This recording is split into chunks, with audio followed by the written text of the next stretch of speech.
सच्चा जीवन साथी। शादी के 1 महीने पश्चात अनुज अपनी नवविवाहिता निकिता को अपनी जन्मस्थली अलीगढ़ से अपनी कर्मस्थली मुंबई लेकर आ गया। मुंबई अनुज तो अपने ऑफिस जाने लगा। पीछे रह जाती निकिता, जिसका बिल्कुल मन नहीं लगता घर पर। वैसे भी मुंबई की भागती दौड़ती जिंदगी में किसी के पास इतना समय नहीं जो वो दूसरों को दे सके। निकिता ने जब इसकी शिकायत अनुज से की कि उसका बिल्कुल मन नहीं लगता अकेले, तब अनुज ने उसे नौकरी करने को कहा, जिससे उसका मन भी लग जाए और वो आत्मनिर्भर भी हो जाए। अनुज की नौकरी की बात करते ही निकिता उसे ऐसे देखने लगी जैसे अनुज ने कोई अनोखी बात बोली हो। अनुज, इतने बड़े शहर में 12वीं पास को क्या नौकरी मिलेगी? निकिता बोली। क्या तुम 12वीं पास हो? अब की बार चौंकने की बारी अनुज की थी। हाँ, तो जैसे आपको पता नहीं, निकिता रुकते हुए बोली। पर निकिता, मुझे तो ये बताया गया था तुम पोस्ट ग्रेजुएट हो, इसलिए तो मैंने नौकरी की बात की। अनुज बोला तो निकिता हैरान रह गई।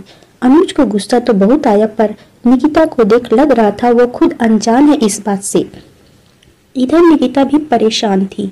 अगले दिन जब मामले की तहकीकात की गई तब पता लगा बिचौलिए ने, जो कि निकिता के पिता और अनुज के चाचा दोनों के दोस्त हैं, उन्होंने झूठ बोला। जानकारी में रिश्ता होने के कारण किसी ने ज्यादा जांच पड़ताल भी नहीं की। अब निकिता को ये डर सताने लगा कि कहीं अनुज उसे छोड़ न दे। देखिए अनुज, इसमें मेरी कोई गलती नहीं, बल्कि मैं तो खुद हैरान थी, इंजीनियर लड़के ने मुझे कैसे पसंद कर लिया। निकिता डरते डरते अनुज से बोली।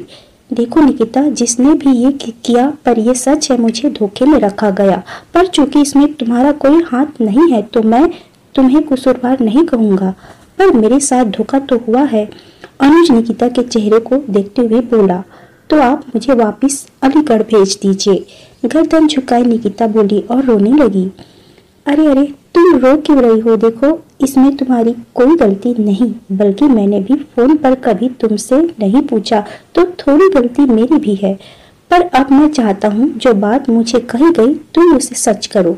निकिता को चुप करवाता हुआ अनुज भेद भरी मुस्कान से बोला। मतलब? हैरानी से निकिता सिर उठा अनुज को देखती हुई बोली। मतलब तुम अपनी पढ़ाई पूरी करो और जिसने हम दोनों को धोखे में रखा उसे दिखा दो तुम सच में पोस्ट ग्रेजुएट हो। अनुज बोला। जी, मैं जरूर पढ़ूंगी और पोस्ट ग्रेजुएट करूंगी, जिससे मेरे मन में ये सवाल खत्म हो सके कि आपको धोखे में रखा गया है। आज आपने सही मायने में सच्चे जीवन साथी का फर्ज अदा किया है। ये बोल निकिता अनुज के चरणों में नतमस्तक हो गई। अनुज उसे उठाकर गले से लगा लिया।